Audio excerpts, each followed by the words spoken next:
All right, good morning, everybody. Welcome to another edition of the Do Hard Things Weekly Wake Up. I'm Jay Teagues, and I have a studio with me, Angie Petran. How are you doing, Angie? Good morning. I'm awake. I'm here. It's Monday, and I'm ready to get the week rolling.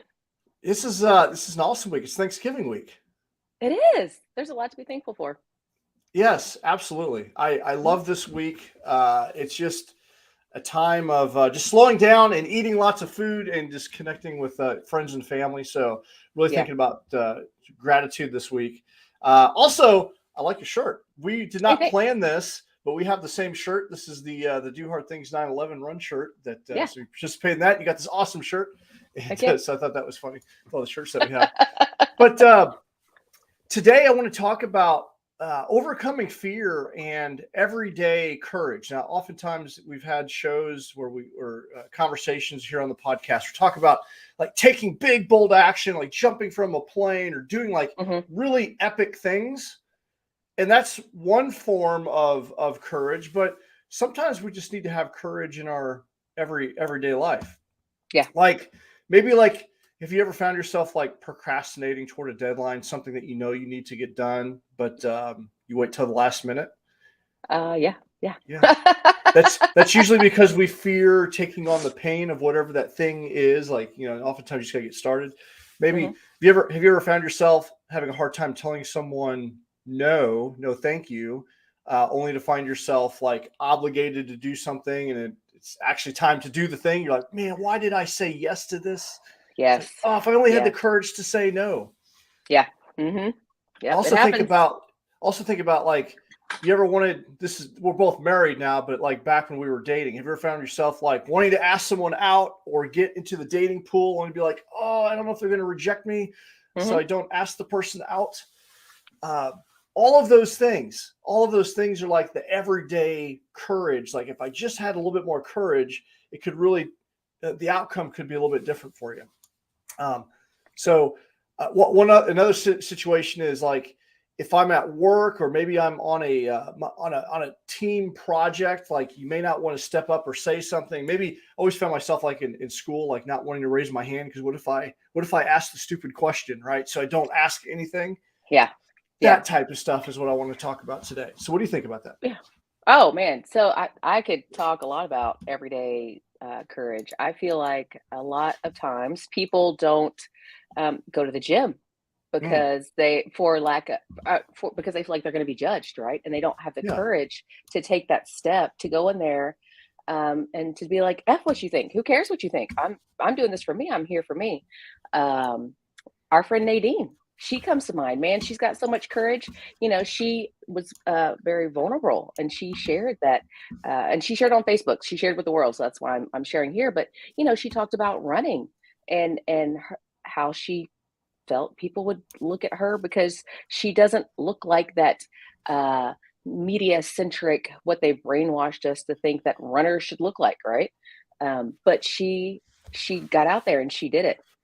And I think about me, same thing, running on the installation, uh, obese, you know, and I'm out here running amongst soldiers and people that are fit and healthy, and it was very hard to just get out of my head and take those steps to just do it, to just do it. yeah, we get in our heads sometimes because we're so scared of what other people might think. That's really one of the things that we really struggle with. It's the judgment of other people.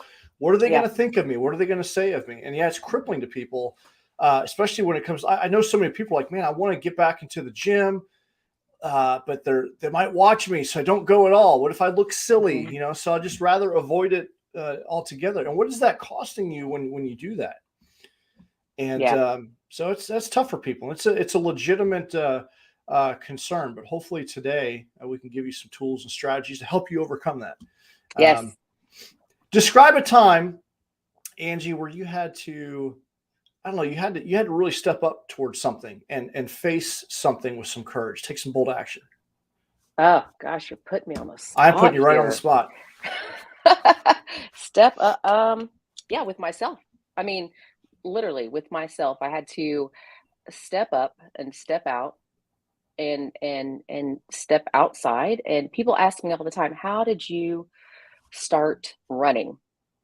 Well, I started by walking, right? And I started by, and it was hard. Don't get me, I mean, I talk about it and I laugh a lot, but dude, it was so hard to get out there. And, I mean, you and I didn't know each other at that time, but I was pushing 300 pounds, Yeah. and you just have to get out of your head. You have to put the clothes on, you have to put the shoes on, you have to step out of the house, and then you just have to go. And I'm telling you, I know, I felt myself, I was like, oh my God, I'm dying. Like I felt like I was literally dying.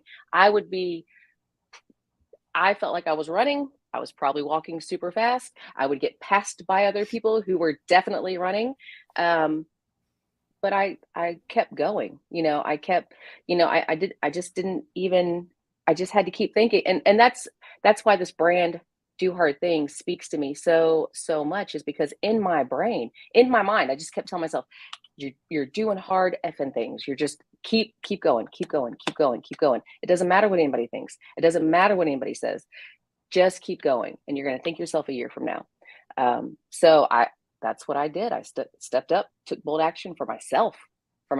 And that when you step up and take bold action for yourself, it affects everyone around you. Yeah. It really does. Yeah. In so many ways, like, because you show up as a better version of yourself, so it affects Yeah. them. It gives them courage and confidence. But when you face your fear, it gives you a sense of confidence, and that stepping up, I'm going to go on a limb and say that probably gave you a sense of confidence in other areas of your life. Oh yeah. Oh yeah, for sure. Yeah, for sure. I remember Michelle. She asked me, okay, so she was training to do her, I think she did a marathon, and she was telling me about it. She was like, yeah, I run the troop trail out here on the installation. And I'm like, well, that's pretty awesome. I can never, in my mind, I'm like, I could never do that. And she invited us to do the Frog Hill 5K with her. It's my first 5K, and I'm like, and I was telling Rudy, I was like, for those of you that don't know, Rudy's my husband. And I was like, I don't know if I can do this. I don't even know why I said yes. It's 3 miles. Like the furthest I'd ever gone was 2 miles. And I'm like, I don't even know if I can do this. Like, I'm going to die. It's hot. It is hot out there. I'm just going to die. That's all it is. I'm going to die. But we showed up, and I'm like, Michelle, I'm going to probably walk most of it. She's like, no, girl, that's fine. That's fine. And she stayed with me the whole time. She encouraged me. Rudy was there. He encouraged me. I finished in under an hour, but that was my first fight. I'll never forget that. I'll never forget that. And the feeling of accomplishment, like, oh my God, I just did more than 2 miles. I did 3 miles. Holy cow. Yeah. I remember this wasn't all that long ago, maybe 10 years ago. Well, I guess it is a long time. I guess I'm dating myself. 10 years ago. Uh, I remember my first paddle race, and it was up here in, they used to have a race up here in the Gasconade. I wanted to do the MR340. The MR340 is a race from Kansas City to St. Louis via the Missouri River. It's 340 miles. But I needed to get a kayak. And I remember they had the Gasconade, it was like a 25-mile race up here. So I went and bought a kayak. Didn't really know anyone that was really doing the sport, but I found one. I asked some questions on the forum, on the Facebook, what kind of boat. So I got me a boat. And I remember showing up for the very first time with my boat. And it was a sea kayak. But I needed help getting it out because it's like 18 feet long. And like I show up and there's like all these people, they're putting all their gear on, looking all fancy. They got like these really sleek, shiny boats, and here I am with my big plastic, looking kayak, and I just felt like a fish out of water. I just felt like everyone was like knew each other because it's a very intimate community. I remember like for the first time, like, man, I'm feeling really intimidated here. I have no idea what I'm doing, what I'm getting myself into. I've never, I've paddled before, but with Bud Light and a bunch of crazy friends. Like not like a race though, completely different type of boat and everything. But I also remember that, I was scared, but after just talking to people, they were just happy to see me there because they don't see newer faces out there because it's such a niche sport. And I remember that I was just mortified. Like I almost thought about like turning around and just going home, because I'm like, man, what am I getting myself into? I'm a fish out of water here. But it turned out to be such a welcoming community. And I found that with like gyms that I've been to, running groups, I've done various different types of cycling. There's always that trepidation of like, oh, you don't want to be the new person on the block or the new kid in class, right? Where do I sit at the cafeteria, type of thing. But normally, usually what happens is someone will wrap their arms around you and bring you in. And then with that level of confidence from doing it and then coming back again and again, you develop a little bit more confidence. You become desensitized to the fear that you face. So Yeah. Yeah, for sure. Well, and I think, a lot of it is just we build up this sense of people are going to judge us. People are going to look at us crazy. People are not going to accept us because we don't know what we're doing. But a lot of that is just self-imposed uh anxiousness, just us telling ourselves these things when, man, really, yeah, there's crappy people everywhere, right? But when you look at it overall, uh, I would say 95% of most communities that you're going to get into are so awesome, and they welcome you and they want you there. And I see it in runners groups a lot of times. People are like, "Oh yeah, I'm especially new runners. Oh yeah, I'm out there running, and I hate it when somebody goes by and says good job because it makes me feel like they're just being sarcastic." No, we really mean it. Like, I say yeah, that stuff all the time. I'm like, "Yay, I'm so glad you're here." And I mean, I'm really so glad you're here. Like, so glad you're here. And if people would just kind of get out of their head a little bit and accept that people are really glad you're here, there might be some assholes. There's always going to be a few assholes, right? They yeah. don't care. They don't care. Just I mean, like, yeah, just be boldly you, and yeah, yeah, the things that we fear, the things that are mostly BS, like you said, it's in our own head. yeah, It's our own ego. yeah, Like yeah, I'm bothered when someone says that they're thankful that I'm here. That's, I mean, what's going on there? Like, what's really going on? yeah, Um, yeah, so I don't know, but like you said, a lot of the fear that we face nowadays in our incredibly comfortable society is usually BS. It's fear of judgment from other people. We fear that we might fail and we might lose a little bit of our reputation. We might look foolish. We'll suffer when we feel that way. I don't know. We might fear the hardship of trying something new because if you get back into the gym or get back into a workout routine, the soreness that comes along with that, it's like, oh, it's going to be hard. It always is hard for the first bit. You just made me think of something. So I was listening to a podcast a few weeks ago, and he was talking about fear of failure, that's what keeps a lot of people from trying new things, right? They're scared to fail. But instead of thinking about it as failing, right? And thinking about, oh my God, I tried this, it didn't work. How do I look to my friends and family? How do I look to myself? He said, reframe that as, hey, I tried. I tried something new.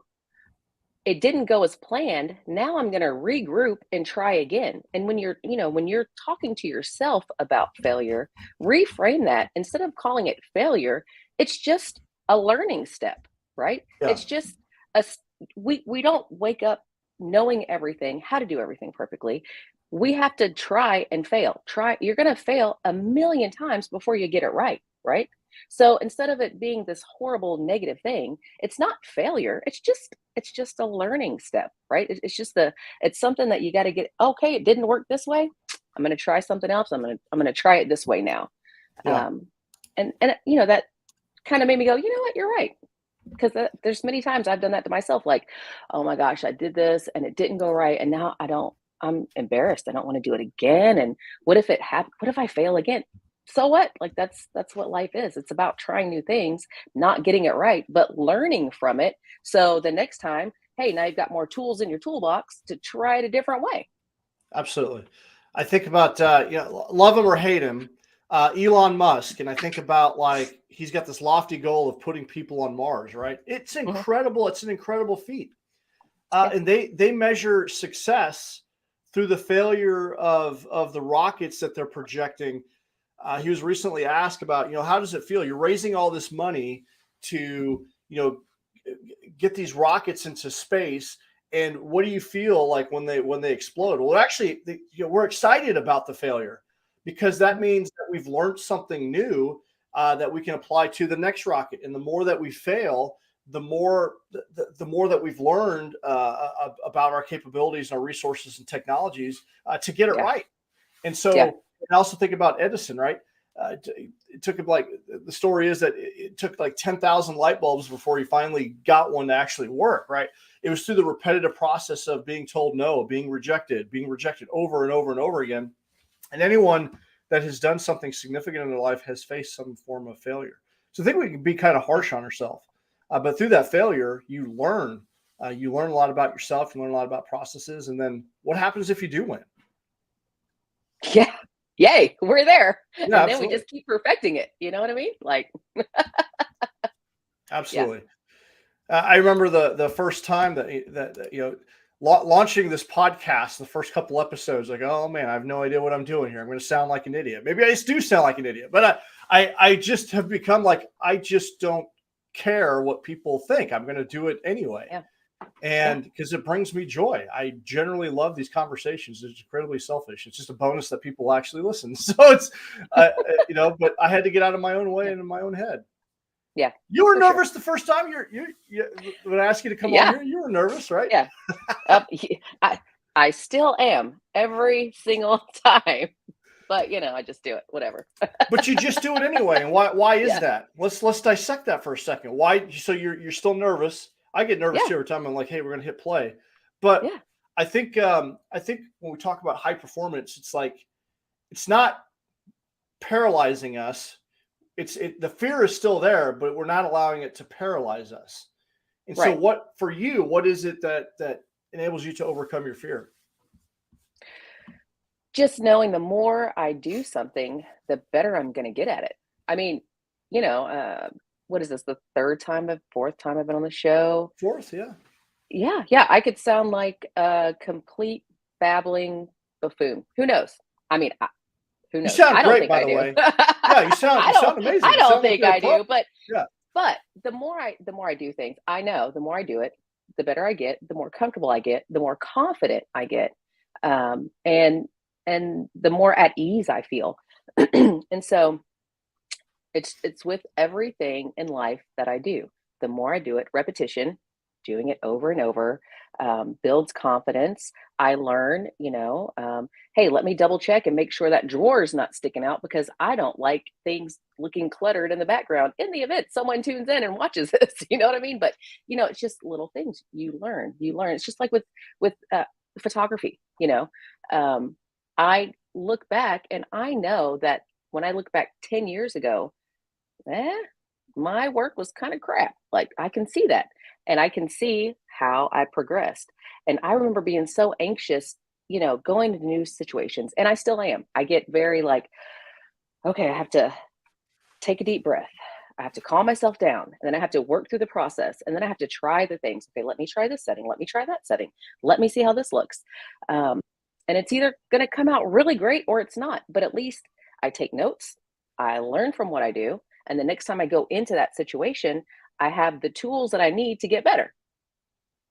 It is what it is. Like, that's the process. And I'm pretty sure that's the process for not just me. I'm pretty sure it's the process for everybody. It's a process for everyone. Absolutely. Yeah. We all have to face that. We have to face and go through that. So that's how we get more.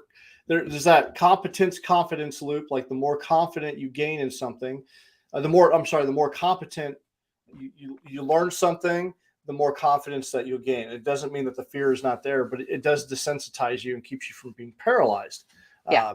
And so that's where we want to get to. So that's what I tell people. Like, if there's something that scares you, well, what's going on there, and how can we, let me just run through this. So here's a quick little process that you can do. The first thing you want to do is identify, what are your fears?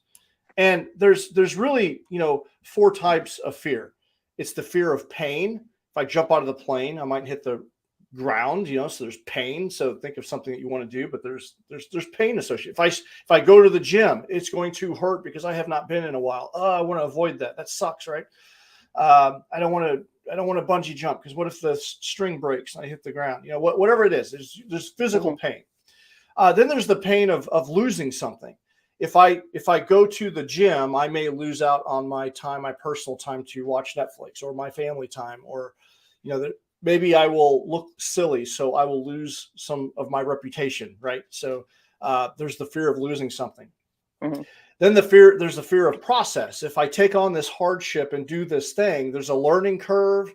Like a lot of people, like they like to lift at the machines because it's easy versus like going to like a CrossFit gym or going to like an Olympic weightlifting gym because there's techniques that you'd have to learn, so we avoid the process of learning. And then ultimately there's the outcome. If I put in all the work that, hey, maybe my life's not going to improve. So we just avoid it altogether because we're comfortable now. We're familiar with what's happening now versus the uncertainty of the future. So those are the 4 types of fear. And then if you can specifically identify, like, what is it that we fear? And I would tell people, get a pen and paper and list all the things that you fear. So let's start off with the just randomness, right? So like, I'm scared of heights. Some people are scared of like creepy crawlies, like snakes and bugs and things like that. Bees. I'm scared of the dark. You're scared of the dark. Okay, there's a good one. I'm scared of talking to someone I don't know for the very first time in a public setting. And that's hard to the funny thing is, it's usually when you say that, like, it's hard for me because you're such a bubbly, outgoing person. I would never have guessed that, right? People are scared of water, so they don't want to go swimming. Maybe someone's scared of confined spaces. Speaking in public, mortifying to people, right? So what are the things that you're scared of? And make a nice long list of what you're scared of, and then rate them 1 to 10. 10 being like the most mortifying. And then you'll kind of like gauge, okay, these are the worst things. These are some of the other things that they're not so bad. They don't paralyze me, but they make me incredibly uncomfortable. It could also, and other things I want you to think about is like maybe leading a team, being put in charge of something. Maybe if you're single, asking someone out on a date, telling someone you care about that they're messing up. It'd be a loved that's one, a tough one. Coworker. Yep. Tough conversation. Maybe the boss is making a bad decision. It's not going to end well, but having the courage to step up and say something. Just ultimately putting yourself out there. Like maybe there's a career change. Maybe you want to tell the world, you want to come out and tell the world your sexual orientation that's counter to what you've grown up with. That's a big one, right? So what are the things that you're scared of? And make that list. And that will help you identify, what it is that you may need to work on. The second thing that you can do once you have your list is just acknowledge them. Acknowledge that these are my legitimate fears.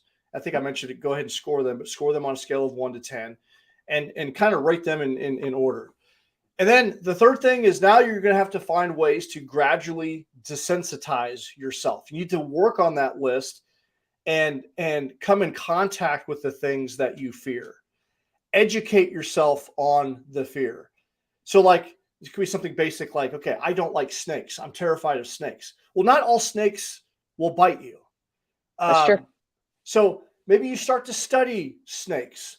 Maybe you determine which ones are the truly venomous ones versus the ones that are non-venomous ones. There are some snakes that are incredibly docile to humans. You can pick them up and they almost become like they're charmed with human contact. They won't do anything. It's probably a horrible example. People look at me like, are you crazy? No. Care about... Fun fact, the ringneck snake, when they feel threatened, I looked this up. They excrete, they basically fart. That's their mechanism. That's their mechanism. They fart. My daughter does that when I get contact with it. No. Okay, carry on. but it's having some education, right? Like on the topic. Let's see here. So speaking in public, people are mortified to speak in public. Well, the best way to desensitize yourself to that is finding opportunities to speak in public. And you can start gradually. You can take go to a Toastmasters course where they welcome that, and you're in that safe environment where you have someone that's going to coach you and mentor you and put you in a position to practice without judgment, because everyone there, it's a judgment-free zone, but it will give you the ability to gain that competence. So when you need to do it at work or at church or in a real setting, you can do it with a little less fear and you get out there and do it. So it's basically finding opportunities for gradual desensitization. Mm-hmm. And it's finding opportunities to become more competent in the thing that you fear. Yeah. And really it's doing the hard thing and facing it. I'm scared of heights, but I have over the years worked on desensitizing myself to it through, the Army, making me go to air assault school and rappelling, like just absolutely terrifying to me. But trusting, just listening to the instructors, having trust in my equipment and just through practice, I have become desensitized to it. It doesn't paralyze me like it did when I was younger, but that was through every time I faced it. Like, it was just like first couple times mortifying. Then the more that I did, like, okay, I got this. I can do this. I'm praying to God. Like, okay, I'm going to make it through today, and I still, to this day, like the thought of getting out and getting up on something tall scares me, but it doesn't necessarily paralyze me like it used to. Yeah. It's just through natural gradual desensitization. Yeah. What comes to mind is not fake it till you make it, but fake it till you become it. Oh, like as you're faking it, as you're going through the motion, you're actually creating new neural pathways in your brain. yeah, Just happened to listen to another podcast on Friday, and they were talking about this. But the big thing is, you fake it, you continue to do it until it becomes second nature. But by then, you've rewired your brain. You've got those new neural pathways in there. And you're making it. absolutely. And Science. it's science. You're scientifically desensitizing yourself. It's not like the fear isn't there altogether. It's just not paralyzing you. Yeah. So, no, it's all mental. It's all in your head. Everything's all in your head. It is. Literally. All right. So, for those out there, like, how would your life improve if you had more everyday courage in your life? What would you stop doing? If you had more courage, what would you stop doing? Would you stop saying yes to everybody? People pleasing everybody? What would you stop doing? Then what would you start doing? I'd go to that gym. I'd ask this person out. I've been crushing on this person for a long time. They're single. I'm single. Mm-hmm. I'd ask them out on a date. Try the new thing. Hey, if you're scared of, it took me, I was talking about going to the gym and strength training for, I don't know, a year and a half, but I just didn't, I felt out of my element. I felt like I didn't know what I was doing. So I finally just hired a personal trainer, man. Hired a personal trainer. She's teaching me all the things, teaching me what I need to know, with the goal that I'll be able to do it without her on my own. She's amazing. But it took that step of, I'm like, I really need to strength train. I really want to strength train. I don't know what I'm doing. I don't want to go in the gym and look like an idiot and do the wrong thing. I don't want to hurt myself. But then I hired a trainer, took the step, did the thing. But Angie, that costs money. Yeah, that does. I mean, it costs money. That's I hear that all the time. Like, so what you're saying is investing in yourself is not important. It's so very important. Yeah, that's where you got to set your priorities. My priority maybe is not going to Starbucks every day and taking that $5 a day and putting it in over here, moving it here in the priority to invest in myself envelope and using it for something else. Absolutely. Investing in coaching and mentorship in every realm. We talk about do hard things, your health and wellness, affluence and wealth, relationships, development, all those things. If you need to find coaches and mentors that know what they're doing to help you shorten that learning curve, you'll make significant traction in your life. So absolutely. And you'll surround yourself. You'll surround yourself with other people that are doing the same. And you are the sum of the 5 people that you surround yourself the most with. Absolutely. That's so incredibly important. So incredibly important. Yeah. So who's in your corner? Who's around you? Who's supporting you, clapping when you win? Or are they pulling like crabs in a bucket? Or are they pulling you? You got a bunch of people that are judging you, and you're scared to take action because you can't be congruent with who you are. You can't live your best life because of the fear of the people around you. You may want to take inventory. Are you around the right people? Definitely not. People? Yeah. Oh, guess what? You have control of who you surround yourself with. Who knew? Yeah. Who knew? I wish I'd known that, I don't know, 15 years ago. That, I have the control. I don't have to be friends with these people. I don't have to be around these people. I can choose the people that I'm around. Oh, wow. It makes such a difference. And that's not easy because they're like, man, I'm just comfortable being around these people. They know me. It's always hard to go out and make friends. I'm very introverted. So the thought of going out and making friends, it's tough. It's tougher, but it's absolutely worth it.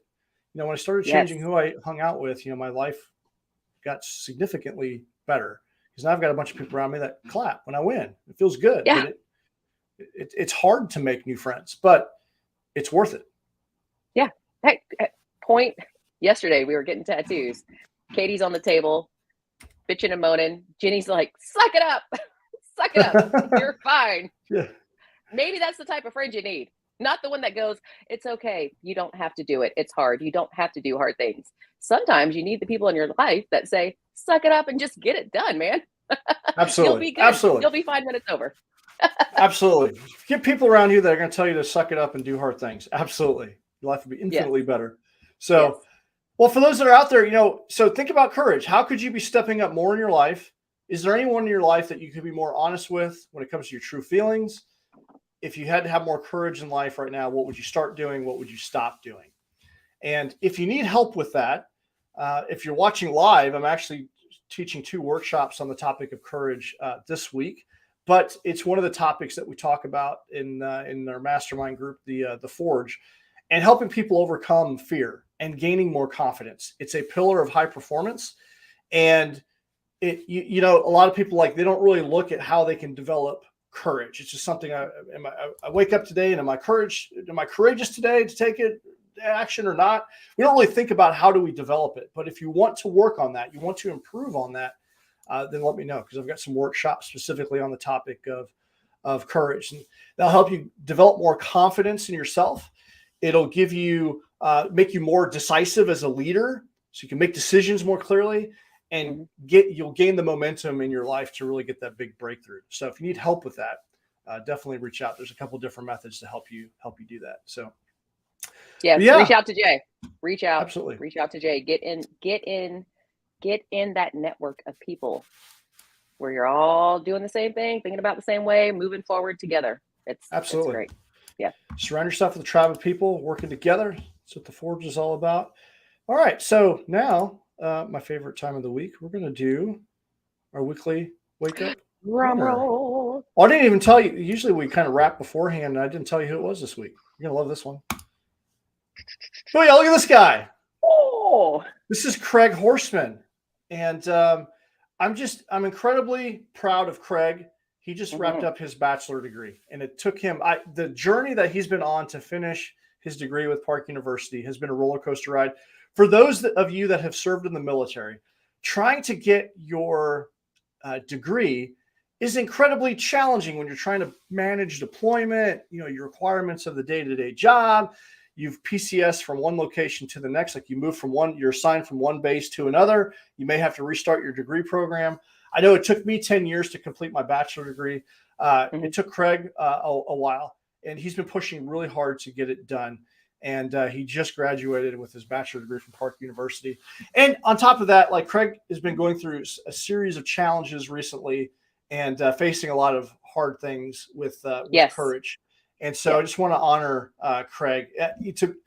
We would not be here. I tell you, this podcast, this branding, it would not be here without Craig laying down the gauntlet and challenging me to do 75 hard. It was through that process that helped me. You want to talk about having people in your corner and the 5 close people in your life. Craig is one of those for me. And he changed the trajectory of my life by issuing a challenge, for having someone in my corner. Craig, I appreciate you. And you're this week's Do Hard Things Nation Weekly Spotlight winner. Craig, we're so proud of you, Craig. You're awesome. Craig is awesome. You're living it. You're living the Do Hard Things mantra. He just recently wrapped up a 23-year career in the United States Army. So you're going to talk about lifestyle of doing hard things. So we appreciate your service. Thank you for what you do. And thanks for being you, Craig. Thanks for being you, brother. So yes. All right. So any other final thoughts on the topic of courage or anything else before we call it a day? Hey, I challenge each and every one of you that listen to this, that watch this, that's here, that's joined us, that's going to join us. Do something that is courageous. Do something that challenges you. Do something that requires courage.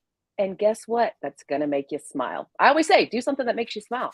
When you do something that is courageous, it's just a byproduct of it. And you don't have to smile on the outside. Some people don't smile on the outside. Some people smile on the inside, and that's fine too. But when you do something, challenge yourself. Pick one small thing. Challenge yourself today. Do something that requires some courage, and then thank yourself for it later. Happy Monday. Do the hard things. Have a great Thanksgiving. And we'll see you guys in the next episode. Yeah. Heck yeah. Do hard things.